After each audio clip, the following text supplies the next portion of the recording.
Next अपन properties discuss कर रहे हैं। तो विजुअल स्टूडियो स्टार्ट किया मैंने। इसमें अपन ने अपना प्रोजेक्ट ओपन किया, विंडोज एप्लीकेशन 3।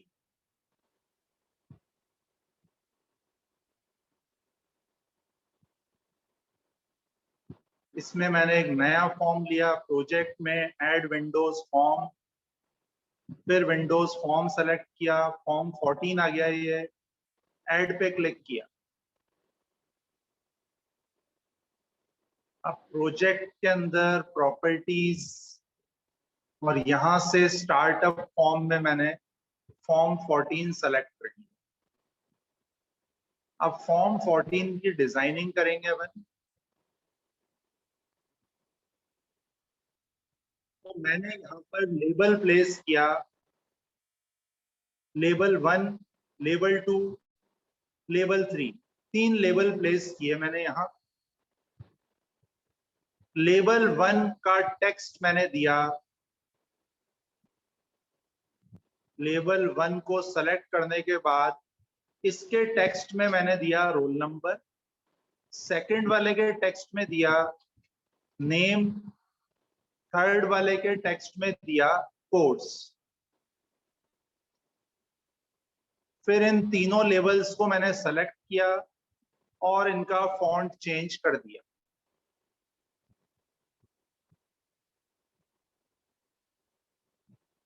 फिर इन 3 लेबल्स के सामने मैंने 3 टेक्स्ट बॉक्स प्लेस किए, हर लेबल के सामने एक टेक्स्ट बॉक्स। ये मेरा फॉर्म डिजाइन हो गया। फिर मैंने 2 बटन्स लिए। फर्स्ट वाले बटन का टेक्स्ट मैंने दिया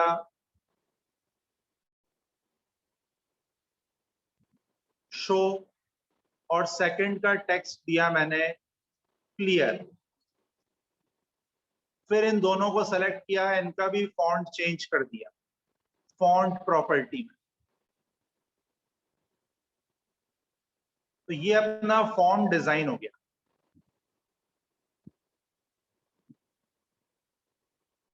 अब मैं इसको रन करता हूं।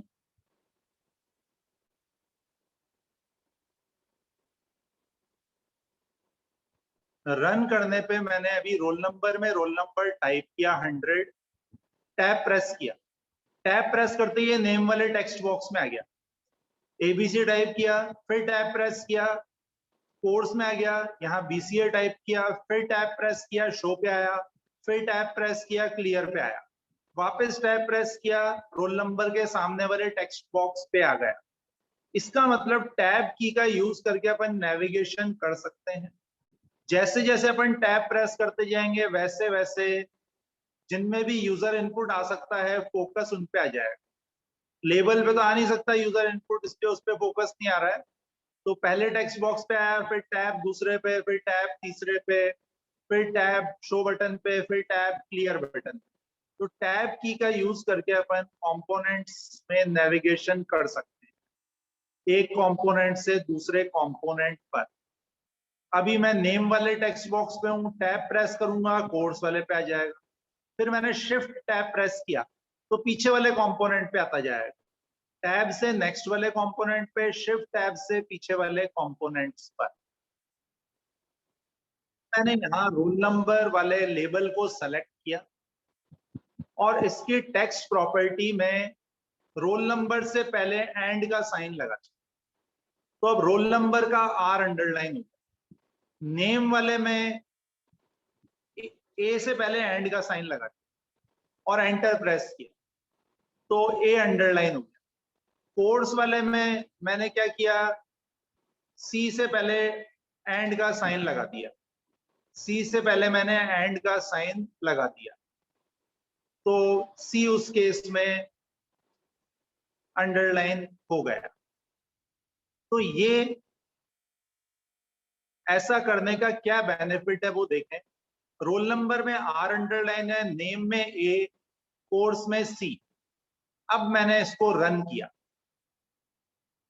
रन करने पे मैंने रोल नंबर में 100 टाइप किया, और ऑल्ट सी प्रेस किया,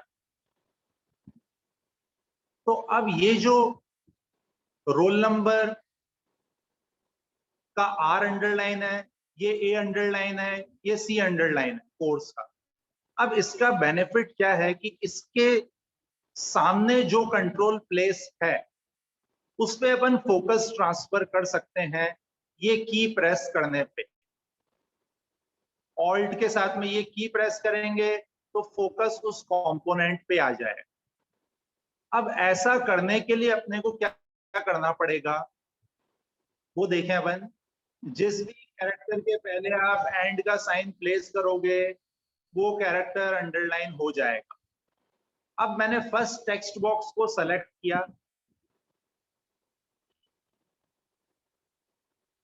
अभी अपन क्या कर रहे हैं,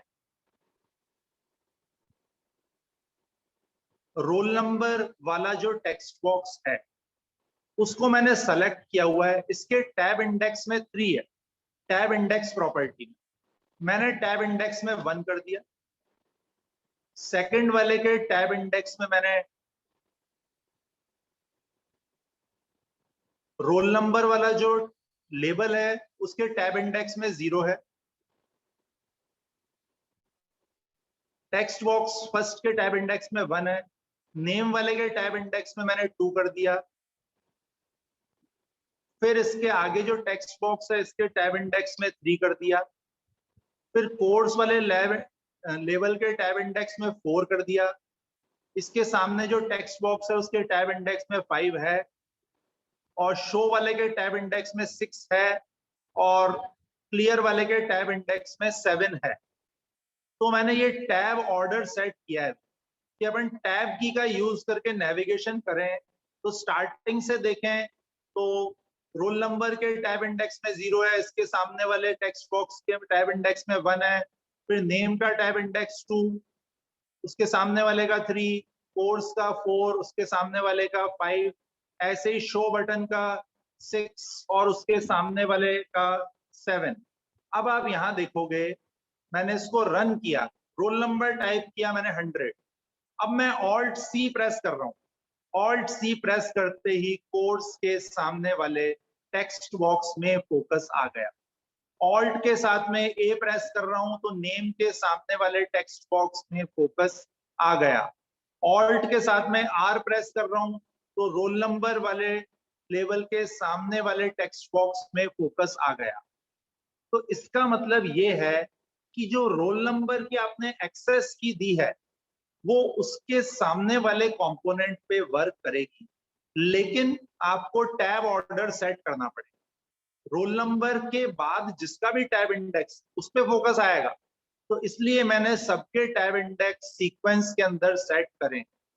तो आप भी अगर ऐसा चाहते हो कि रोल नंबर की एक्सेस की प्रेस करने पे उसके सामने वाले कंपोनेंट पे फोकस आए तो रोल नंबर के बाद वाला टैब इंडेक्स उसके सामने वाले कंपोनेंट का होना चाहिए।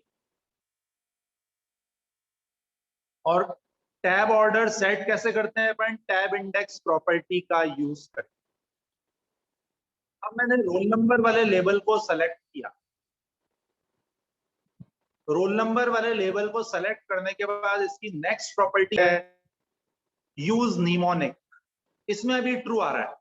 यूज निमोनिक में ट्रू का मतलब क्या होता है कि एंड साइन जो है वो एक्सेस की बनाने के काम आए, और फॉल्स का मतलब होता है एंड का sign as it is display होगा।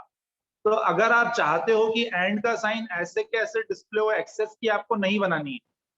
जैसे आप ऐसा मैसेज लिखना चाहते हो enter first name and last name, अब उसमें आपको एक्सेस की नहीं बनानी है, एंड का sign as it is display करवाना है, तो यूज निमोनिक में आप क्या कर दो, फॉल्स कर दो। अब एंड का साइन एज इट इज आएगा, और ट्रू कर देंगे तो एंड का साइन एक्सेस की बनाने के काम आएगा।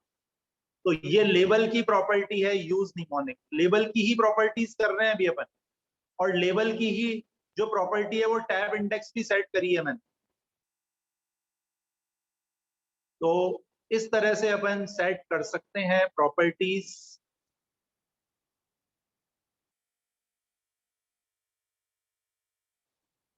लॉग प्रॉपर्टी, जब अगर मुझे किसी स्पेसिफिक कंपोनेंट को लॉक करना हो तो उसके लॉक में ट्रू कर देंगे, उस केस में फिर वो आपको एक एक को करना पड़ेगा। इसके ऊपर लॉक का साइन आ जाएगा, उसमें फिर जैसा कि आपको ऊपर दिख रहा है, फिर आप इसको मूव नहीं कर सकते। जो अपन फॉर्म के सारे कंट्रोल्स को लॉक करते हैं तब तो फिर किसी को भी मूव नहीं कर सकते। यहां पे अपन ने एक स्पेसिफिक कंट्रोल को लॉक कर दिया। लॉक्ड में ट्रू या फॉल्स होगा, बाय डिफॉल्ट फॉल्स होता है। ये मैंने आपको फॉर्म के साथ में बताया था, वहां से तो सारे लॉक हो जाते थे, वहां पे कोई ऑप्शन नहीं था कि मैं स्पेसिफिक को लॉक करना चाहूँ। यहां से अपन किसी स्पेसिफिक को भी लॉक कर सकते हैं और मल्टीपल को सेलेक्ट करके कंट्रोल के साथ में उनको भी अपन लॉक कर सकते हैं। तो ये अपन ने जो डिस्कस करी हैं वो लेबल की प्रॉपर्टीज डिस्कस करी हैं। मैंने फर्स्ट वाले लेबल को सेलेक्ट किया। अब नेक्स्ट प्रॉपर्टी है इसकी डॉक, डीओसी के। डॉक में अभी नन आ रहा है, मैंने इसमें क्लिक किया और ऊपर वाला बटन सेलेक्ट कर लिया, तो ये टॉप के साथ में अटैच हो गया है। कंटेनर जो भी है इसका, उसके साथ में अटैच हो गया इसका टॉप। अगर मैं बॉटम कर दूंगा तो ये लास्ट में आ गया। तो डॉक प्रॉपर्टी ये आइडेंटिफाई करती है, जैसा कि आप नीचे देखोगे यहां लिखा हुआ है, defines which borders of the control are bound to container. Control के कौन से बॉर्डर जो हैं वो कंटेनर के साथ में बाउंड हो जाएंगे। तो मैंने टॉप सेलेक्ट किया तो टॉप बॉर्डर बाउंड हो गया, बॉटम सेलेक्ट किया तो बॉटम बाउंड हो गया। इसी तरह से अपन लेफ्ट राइट भी दे सकते हैं कि कौन से अटैच हो जाएं। नन देंगे तो जो अपन ने उसकी ओरिजिनल लोकेशन रखी थी वहीं आएगा। जैसे अगर मैं लेफ्ट दे रहा हूं तो लेफ्ट में आ रहा है, राइट दे रहा हूं तो राइट वाला डॉक हो रहा है, नन दूंगा तो कुछ भी डॉक नहीं होगा। ये जो सामने आपको दिख रहा है, इसके अंदर आप देखोगे तो टूल बॉक्स लेफ्ट के साथ लेफ्ट में आ रहा है, सॉल्यूशन एक्सप्लोरर और प्रॉपर्टीज विंडो राइट में आ रही है, और ये ऊपर अपनी एक टूल बार आ रही है। तो ऐसी अगर मुझे कुछ स्ट्रक्चर बनाना हो तो उस केस में अपन डॉक प्रॉपर्टी का यूज करेंगे। नेक्स्ट बटन की कुछ प्रॉपर्टीज अपन डिस्कस कर रहे हैं। तो मैंने एक बटन प्लेस किया, बटन 3। बटन की काफी सारी प्रॉपर्टीज लेबल से ही मिलती जुलती हैं, जैसे टेक्स्ट प्रॉपर्टी कि बटन पे क्या लिखा हुआ आना चाहिए, टेक्स्ट अलाइन प्रॉपर्टी, टेक्स्ट का अलाइनमेंट। फिर इसकी स्टार्टिंग से देखें तो प्रॉपर्टी ऑटो एलिप्सिस, ये वही है जो अपन ने लेबल में करी है। ऑटो साइज ये भी लेबल वाली ही करी है अपन ने। बैक कलर ये भी लेबल में ही पढ़ी थी अपन ने। ये सारी लेबल वाली प्रॉपर्टीज। अब नई प्रॉपर्टी में पहली property background image. Background image property मैंने ली और मैंने क्या किया, इसके अंदर एलिप्सिस पे क्लिक किया और यहां से मैंने इमेज सेलेक्ट कर ली 1 और ओके पे क्लिक किया, तो ये इमेज जो है वो बैकग्राउंड में आ गई। और बटन 3 जो मैंने इसका टेक्स्ट लिखा था वो तो आ ही रहा है। बटन 3 की जगह मैंने कर दिया शो, तो अब शो लिखा हुआ आ गया। अभी हो सकता है आपको दिखाई नहीं दे रहा हो, इसका फॉन्ट में इंक्रीज कर रहा हूं, फॉन्ट प्रॉपर्टी में जाके अब आपको बटन के ऊपर शो लिखा हुआ दिखेगा। और ये जो इमेज आ रही है, जो मैंने बैकग्राउंड इमेज में दी है, ये एक से ज्यादा बार आ रही है। तो अब मैं चाहता हूं कि एक से ज्यादा बार नहीं आए, तो नेक्स्ट प्रॉपर्टी है बैकग्राउंड इमेज लेआउट। इसमें अभी टाइल आ रहा है, टाइल की जगह मैंने सेलेक्ट कर दिया नन, तो ये एक बार आ गई। सेंटर, तो ये सेंटर में आ गई। स्ट्रेच, तो ये स्ट्रेच हो गई, पूरे बटन को इसने कवर कर लिया। जूम, तो ये प्रोपोर्शनली स्ट्रेच हुई है, जितनी विड्थ बढ़ी है